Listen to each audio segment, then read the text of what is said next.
नमस्कार दोस्तों। आज इसी कड़ी के अंदर हम लोग आगे डिस्कस करने वाले हैं हमारा रीट का अगला मॉड्यूल, जिसके अंदर हम वापस वही पिछले तरीके से क्वेश्चन 15 जो हमने लिए हुए हैं उनका सॉल्यूशन डिस्कशन के साथ देखेंगे। तो चलिए आइए क्वेश्चन नंबर फर्स्ट यहाँ पर देखते हैं वापस। मरीजों के पेट के अंदर का परीक्षण करने हेतु डॉक्टरों द्वारा प्रयुक्त एंडोस्कोपी निम्नलिखित में से किस सिद्धांत पर कार्य करता है। तो देखो, एंडोस्कोपी जिसमें क्या किया जाएगा, शरीर के आंतरिक अंगों का चित्रण करने के लिए गले के द्वारा एक नलिका प्रविष्ट कराई जाती है जिसमें कैमरा होता है जो कि आंतरिक अंगों का चित्रण करता है। तो ये आधारित होता है प्रकाश के पूर्ण आंतरिक परावर्तन पर। तो प्लीज जरा ध्यान से देखिएगा, यहाँ हो जाएगा आपका सही जवाब प्रकाश का पूर्ण आंतरिक परावर्तन। आफ्टर देन अगला क्वेश्चन है, विद्युत धारा का एसआई मात्रक है। तो विद्युत धारा का एसआई मात्रक सभी को जानकारी में है, एम्पियर होता है। मापन इसका जो है वो अमीटर द्वारा किया जाता है।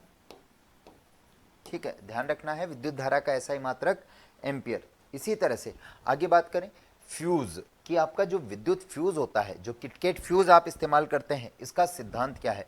तो आप जानते हैं जो फ्यूज है इसमें जब उच्च मान की धारा प्रवाहित होती है तो ये तार गर्म होता है, गर्म होकर ये पिघल जाता है, टूट जाता है, और इस तरह से आपके जो आगे के उपकरण हैं वो सुरक्षित रहते हैं। तो एक तरह से यहाँ पर उष्मीय या तापीय प्रभाव पर ये आधारित है। तो सही जवाब हो जाएगा आपका ऑप्शन नंबर सी। चलिए अगला क्वेश्चन देखते हैं दोस्तों। ध्वनि का वेग अधिकतम होता है कि ध्वनि का वेग किस माध्यम में अधिकतम होता है। तो देखिएगा, ध्वनि जो है आपकी ये एक प्रकार की यांत्रिक तरंग है, और जो यांत्रिक तरंग है वो निर्वात में गति नहीं कर सकती है। तो निर्वात में तो ध्वनि गति नहीं करेगी, और गति नहीं करेगी इसका मतलब निर्वात में वेग हो जाएगा 0। इसी तरह से कुछ एग्जाम्पल मैं बता रहा हूं, जैसे वायु में ध्वनि की चाल जो है ये है 332 मीटर प्रति सेकंड। ये मैं आपको ध्वनि की चाल बता रहा हूं, प्लीज ध्यान दीजिएगा। इसके बाद अपन देखें जल में, तो जल में जो ध्वनि की चाल है ये है दोस्तों आपकी 1491 मीटर पर सेकंड। इसी तरह से लोहे के अंदर ये आपको ध्यान रखनी है 5130 मीटर पर सेकंड लगभग। ठीक है, तो आप एक चीज नोटिस कर पा रहे हैं कि जैसे जैसे माध्यम की सघनता बढ़ती जा रही है वैसे वैसे ध्वनि की चाल बढ़ रही है। तो कहने का मतलब मैं यहाँ पर ध्वनि की चाल का क्रम जो आपको बता सकता हूँ कि ध्वनि की चाल का क्रम क्या रहेगा।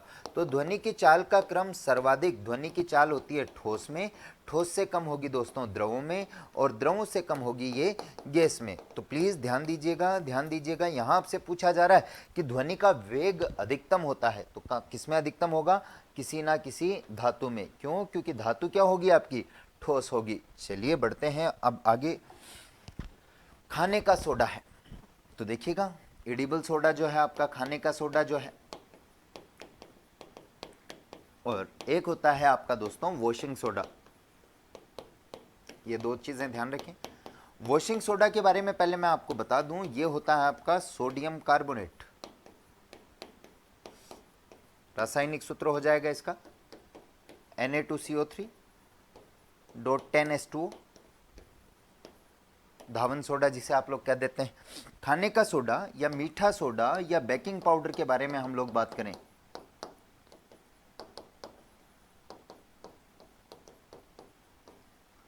यह होता है आपका सोडियम बाइकार्बोनेट, सोडियम बाइकार्बोनेट,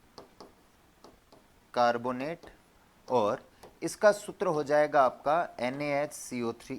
ठीक है, तो यहां पर आपसे पूछा यह गया था कि निम्न में से खाने का सोडा है, तो खाने का सोडा हो जाएगा आपका सोडियम बाइकार्बोनेट। चलिए दोस्तों बढ़ते हैं अगले क्वेश्चन की ओर।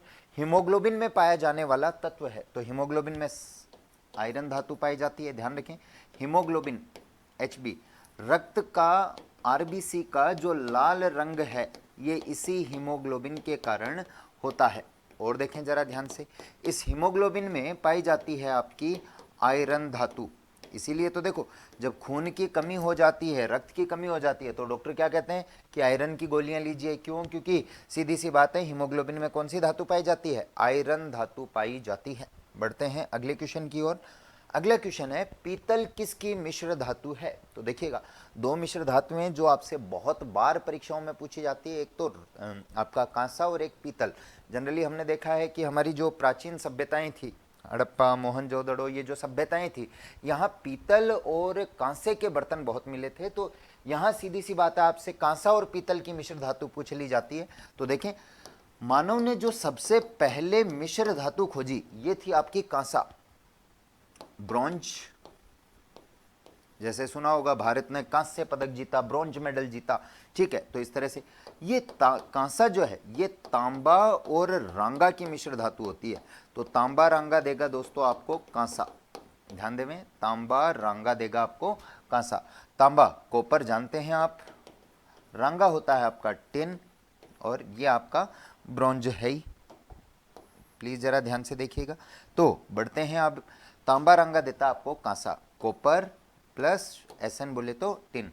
इसी तरह से दोस्तों जरा आगे देखिएगा, मैं बात कर रहा हूं अब आपसे पीतल के बारे में। पीतल, ब्रास, ये मिश्र धातु होती है तांबा और जस्ते से मिलकर बनी हुई। तांबा प्लस जस्ता, कॉपर प्लस जिंक। अब देखें, परीक्षा तक आपको ये याद नहीं रहता है, बड़े कंफ्यूज रहते हैं आप लोग। तो देखो, तांबा दोनों में सिमिलर है, तांबा दोनों में सिमिलर है, ठीक है। एक में रांगा है, एक में जस्ता है, तो इसको याद ऐसे कर लीजिएगा। तारा के पिताजी, देखो ध्यान से ट्रिक याद कीजिएगा मेरी। तारा के पिताजी, क्या याद करोगे दोस्तों? तारा के पिताजी। ता से तांबा, रा से रांगा, का से कांसा, तो तांबा रांगा कांसा। इसी तरह से पिताजी, तो पीतल तांबा जस्ता। देखो, पीतल तांबा जस्ता, तो याद रखें, तारा के पिताजी, तांबा रांगा कांसा, पिताजी पीतल तांबा और जी से जस्ता। जो इस तरह से ध्यान रख लेंगे तो इसका आंसर हो जाएगा आपका, पीतल किसकी मिश्र धातु है? तांबा व जस्ता की। तो ऑप्शन नंबर सी इसका सही जवाब हो जाएगा आपका। बढ़ते हैं अगले क्वेश्चन की ओर। निम्नलिखित में से कौन सी हास्य गैस के रूप में प्रयुक्त होता है? तो देखें, यहां पर दो बातें याद रखें, एक तो हास्य गैस और एक अश्रु गैस। हास्य गैस और अश्रु गैस, ये एग्जाम्स में पूछा जाता है।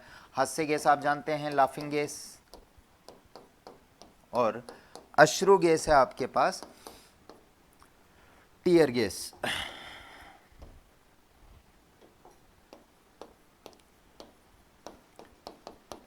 चलिए बता दे रहा हूं मैं, कैसे याद करेंगे। नाइट्रस ऑक्साइड, नाइट्रस ऑक्साइड को तो कहा जाता है दोस्तों हास्य गैस, जबकि नाइट्रिक ऑक्साइड को कहा जाता है अश्रु गैस।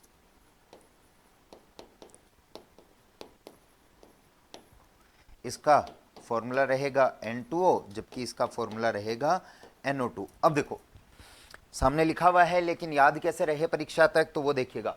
हास्य, तो देखो यहां पर वर्ड देखिएगा, हास्य, स हंसना, नाइट्रस, देखो अंतर देखो यार, नाइट्रस नाइट्रिक, नाइट्रस नाइट्रिक, तो इसमें तो स वर्ड आ रहा है, तो हास्य से क्या याद रख लो? स, तो हास्य नाइट्रस, ठीक है। या ऐसे याद कर लो, N2 और NO2, पोजीशन तो N2 और NO2, टू की पोजीशन का चेंज है, तो ऐसे याद कर लो। N2 नट्टू, हिंदी फिल्मों में हंसाने का काम किया करते थे नटवर लाल, नटवर को प्यार से बोलोगे आप लोग नट्टू, तो नट्टू N2, नट्टू N2, तो N2O, N2O हो जाएगा हंसाने का काम। तो हास्य गैस क्या हो जाएगी आपकी?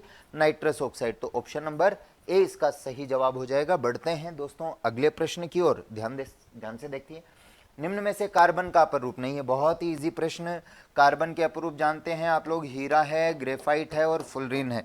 कार्बन के जो तीन अपर रूप हैं ये हैं हीरा, ग्रेफाइट और फुलरिन। तो आपसे क्या पूछा जा रहा है? निम्न में से कौन कार्बन का अपर रूप नहीं है? तो कोयला नहीं है, तो सही जवाब हो जाएगा आपका ऑप्शन नंबर बी। बढ़ते हैं दोस्तों अगले प्रश्न की ओर। अगला देखिएगा, लार निम्न में से किसके पाचन में सहयोग करती है? तो लार, मानव शरीर में जो सबसे पहले पाचन होता है वो होता है स्टार्च का, कार्बोहाइड्रेट्स का पाचन होता है, और ये पाचन करने का काम हमारी लार में उपस्थित एंजाइम्स करते हैं। तो देखिएगा, लार में आपका जो लाइसोजाइम जो आंसुओं में और इस तरह से ये जो लार में पाए जाने वाले एंजाइम्स हैं, ये सबसे पहले स्टार्च का पाचन कर देंगे। तो स्टार्च का पाचन लार के द्वारा। बढ़ते हैं आगे। मानव शरीर में खून के शुद्धिकरण की प्रक्रिया मानव शरीर में खून के शुद्धिकरण की प्रक्रिया, तो रक्त का शुद्धिकरण जो होता है, रक्त का शुद्धिकरण, और ये रक्त का शुद्धिकरण कहलाता है आपका डायलिसिस। और ये डायलिसिस की प्रक्रिया जो होगी ये होगी आपके वृक्क, गुर्दों में, किडनीज में। डायलिसिस कहाँ पे होता है बॉडी के अंदर? वृक्क के अंदर। वृक्क कह दीजिए, किडनी कह दीजिए, या गुर्दे कह दीजिए, ध्यान देवें, वृक्क, किडनी या गुर्दे, तो यहां पर होगा डायलिसिस। तो इसका सही जवाब हो जाएगा आपका option number first. After then अगला क्वेश्चन, पोलियो के टीके की खोज की दोस्तों जॉन साल्क ने, तो सही जवाब हो जाएगा आपका जॉन्स साल्क। आगे बढ़ते हैं, जेनेटिक्स में किसका अध्ययन किया जाता है? जेनेटिक्स, आनुवांशिकी। आनुवांशिकी के अंतर्गत हम लोग आनुवांशिकता और उसके नियमों के बारे में डिस्कस करते हैं, तो आनुवांशिकता और विचरण के बारे में हम लोग अध्ययन करेंगे। आगे बढ़ते हैं अगले क्वेश्चन की ओर, मानव शरीर में सबसे छोटी अंतःस्रावी ग्रंथि। देखो अंतःस्रावी ग्रंथियां जो है, इनमें सबसे छोटी अंतःस्रावी ग्रंथि तो है आपकी पीयूष ग्रंथि, पिट्यूटरी ग्लैंड, जिसे आप लोग मास्टर ग्रंथि भी कह देते हैं। और सबसे बड़ी अंतःस्रावी ग्रंथि होती है आपकी थायराइड ग्रंथि, जो कि गले में पाई जाती है। तो सबसे छोटी अंतःस्रावी पूछ रहा है, तो सबसे छोटी अंतःस्रावी ग्रंथि हो जाएगी आपकी पिट्यूटरी ग्रंथि, और सबसे बड़ी पूछता तो थायराइड, ये है सबसे बड़ी, और यहां ये है आपकी सबसे छोटी ग्रंथि। तो अंतःस्रावी की बात हो तो यहां पर सबसे छोटी और ये सबसे बड़ी। चलिए बढ़ते हैं last question, vermi compost. Vermi compost क्या है? केंचुए जो हैं इनके द्वारा खाद बनाई जाती है, तो वर्मी कंपोस्ट का संबंध है केंचुओं से। तो ये आपके कुल मिला के जो भी इंपॉर्टेंट क्वेश्चंस थे इनका डिस्कशन हुआ हमारा, ठीक है। इसके बाद अगले जो क्वेश्चंस हैं उनके अंदर भी सेम इसी तरह से ये जो 10 जो मॉड्यूल हमारे द्वारा तैयार किए गए हैं, जिनमें साइंस के सभी इंपॉर्टेंट क्वेश्चन हम लोग आपसे डिस्कस कर रहे हैं, सारे लगभग एक दूसरे से डिफर हैं। लगभग 150 इंपॉर्टेंट क्वेश्चन का कलेक्शन आपके लिए है। प्लीज़ इन्हें पढ़िए और मन लगा के अपनी तैयारी को चालू रखिए। धन्यवाद।